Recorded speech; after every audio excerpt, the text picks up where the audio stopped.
Moi,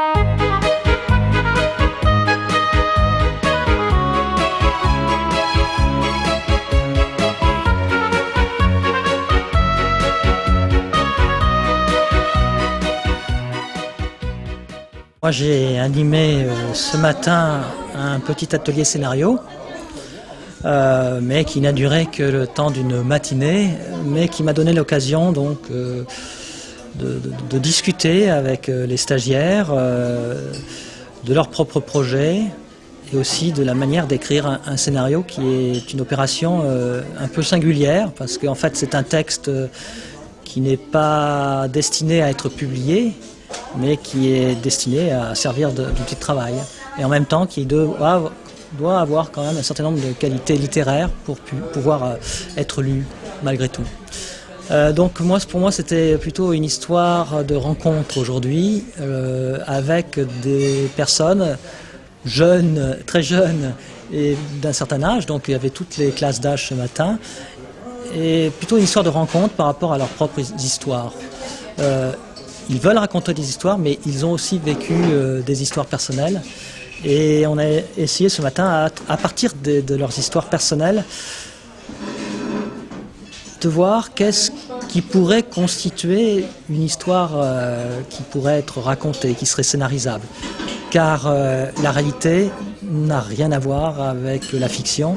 Et on est toujours tenté de partir de son histoire personnelle pour faire un film, mais il y a un travail conséquent pour transformer cette vie personnelle en quelque chose qui puisse ensuite... il y a un travail d'adaptation finalement pour que ça puisse devenir un scénario. Donc beaucoup de gens partent de leur histoire personnelle, on l'a vu ce matin, hein, on a vu 2 ou 3 personnes qui nous racontaient des faits de leur vie, qui aurait aimé pouvoir en faire un scénario, mais c'est pas une opération qui se fait naturellement. Il faut transformer tout ça complètement. Donc c'est ce que j'ai essayé de faire comprendre ce matin, à partir d'un film aussi qui s'appelle History of Violence de Cronenberg, qui est un film qui se prêtait bien à ce travail scénaristique, pour dire que tout film avait une proposition dramatique, une proposition thématique qui touchait aux intentions d'un auteur.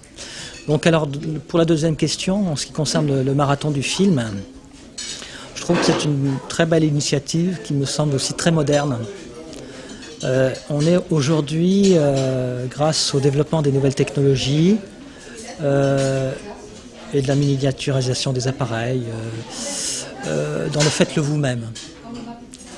Et je trouve que ce marathon colle à cet état d'esprit, même s'il y a une structure professionnelle qui aide les jeunes qui font leur tournage, il y a cet esprit-là qui fait qu'en un minimum de temps, on va réaliser un film cinématographique avec les moyens du bord, avec ce qu'on trouve sur place. Et c'est un esprit qui est très en vogue actuellement pour les jeunes qui débutent dans le milieu cinématographique et qui peuvent faire des choses intéressantes à ce sujet grâce à l'entraide, grâce à la co-participation, grâce à tout un tas de phénomènes qui sont très, très modernes. Hein. On parle du crowdfunding, on parle du crowdsourcing, on parle de toutes ces technologies-là qui font qu'il y a une sorte d'empathie générale qui permet aux gens finalement d'avoir un temps très court, de former des équipes, de travailler ensemble et de produire des résultats intéressants. Et je trouve que ce marathon du film est bien dans cet esprit-là. Voilà. Écoutez, je vous remercie.